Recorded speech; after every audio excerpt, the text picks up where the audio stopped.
अस्सलाम वालेकुम friends, welcome back to my YouTube channel daily tips with Asma. आज की इस वीडियो में हम आपको बताएंगे शफिया नाम के बारे में अनोखी और दिलचस्प मालूमात। शफिया नाम का शुमार लड़कियों के नामों में होता है। शफिया एक इस्लामी नाम है। शफिया नाम की इब्तदाई तारीख अरबी ज़ुबान से निकलती है। शफिया नाम की लड़कियों के लिए खुशकिस्मत नंबर 6 माना जाता है।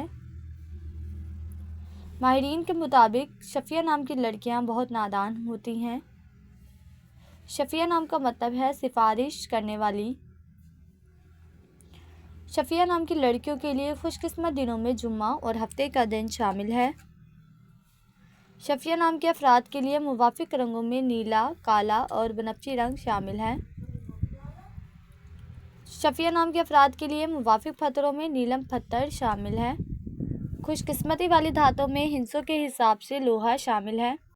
फ्रेंड्स, अगर आप अपने नाम का मतलब जानना चाहते हैं तो कमेंट बॉक्स में अपना नाम लिखें।